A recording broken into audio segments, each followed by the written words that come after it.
Hello everyone, welcome to Divya diaries. ఎండాకాలం వచ్చిందంటేనే మనందరికి ఎంతో ఇష్టమైంది ఆవకాయ పచ్చడి. పచ్చళ్ళకే రారాజు. ఆవకాయ పచ్చడి ఇష్టం లేని వాళ్ళు ఎవరూ ఉండరు. ఆంధ్ర స్టైల్లో ఆవకాయ పచ్చడి ఎలా తయారు చేసుకోవాలో ఈ రోజు మీకు పక్కా కొలతలతో అయితే చూపిస్తాను. పచ్చడికి పట్టే మామిడికాయలు తీసుకుని నీళ్ళతో బాగా శుభ్రం అయితే చేసుకోవాలి. కొంచెం ఉప్పు కూడా వేసుకొని తర్వాత క్లీన్ చేసుకుని పక్కన పెట్టుకోవాలి. క్రిస్టల్ సాల్ట్, మస్టర్డ్ సీడ్స్ కొంచెంసేపు ఎండలో అయితే పోవాలి. ఎండనిచ్చి తర్వాత మనం మామిడికాయలను అయితే ఇలాగా జీడి అయితే తీసి దాని మీద పొర ఉంటుంది, ఆ పొర కూడా మనం తీసేయాలి, లేదంటే పచ్చడి అయితే పాడైపోతుంది. క్లీన్ చేసుకోవాలి. తర్వాత ముక్కలుగా అయితే కట్ చేసుకోవాలి. సాల్ట్ తర్వాత పౌడర్ చేసుకోవాలి, ఫైన్ పౌడర్. మస్టర్డ్ సీడ్స్ కూడా ఫైన్ పౌడర్ అయితే చేసుకుని పక్కన పెట్టుకోవాలి. Red chilli powder. పచ్చళ్ళకి వాడే కారం 3 మ్యాంగో పౌడర్ అయితే యూజ్ చేశాను. మనం మామిడికాయ ముక్కలు కొట్టేటప్పుడు కొన్ని టెంక లేకుండా ఇలాగా పగిలిపోతాయి. అవి పచ్చళ్ళు వేస్తే త్వరగా పచ్చడి అయితే పాడైపోతుంది. కేజీ ముక్కలు అయితే వచ్చాయి. ఇప్పుడు ఈ మామిడికాయలు 1 to 7 కప్స్ లా అయితే, అండ్ ఆయిల్ అయితే గ్రౌండ్ నట్ ఆయిల్ అయితే యూజ్ చేశాను. ఇక్కడ సెసమి ఆయిల్ కూడా యూజ్ చేయొచ్చు మీరు. 1 స్పూన్ టర్మరిక్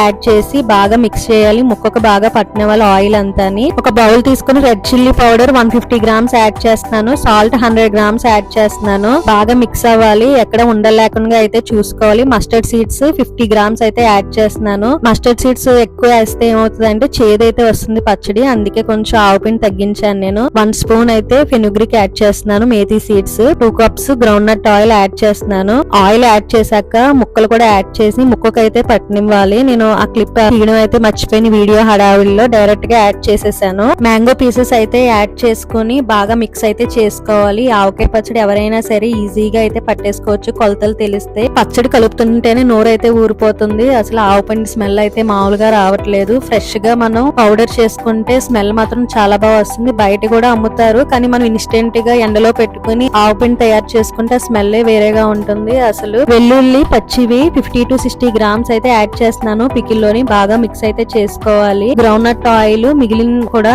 ఆయిల్ అంతా యాడ్ చేస్తున్నాను. 500 గ్రామ్స్ అయితే యాడ్ చేశాను టోటల్ పికిల్ లో. ఇంకా 100 గ్రామ్స్ కావాలితే యాడ్ చేసుకోవచ్చు. థర్డ్ డే యాడ్ చేస్తాను. అండ్ పికిల్ అయితే రెడీ అయిపోయింది. ఎంతో టేస్టీ ఆంధ్ర స్టైల్ ఆవకాయ పచ్చడి అయితే రెడీ అయిపోయింది. థర్డ్ డే మిక్స్ చేసినప్పుడు అయితే మంచి కలర్ అయితే వచ్చింది. ఉప్పు కారం అన్ని టేస్ట్ అయితే సరిపోయింది. లాస్ట్ లో కొంచెం రైస్ అయితే వేసుకుని టేస్ట్ అయితే చూసాను. చాలా బాగుంది ఆవకాయ పచ్చడి. ఎంతో టేస్టీ ఆవకాయ పచ్చడి అయితే రెడీ అయిపోయింది. ఈ సంవత్సరం మీ ఇంట్లో కూడా ఈ ఆవకాయ పచ్చడిని తయారు చేసి టేస్ట్ ఎలా వచ్చింది అన్నది నాకు కామెంట్ బాక్స్ లో అయితే తెలియచేయగలరు. నా వీడియో మీ అందరికీ నచ్చినట్లయితే please like, share and subscribe my channel. Thank you for watching. Bye bye.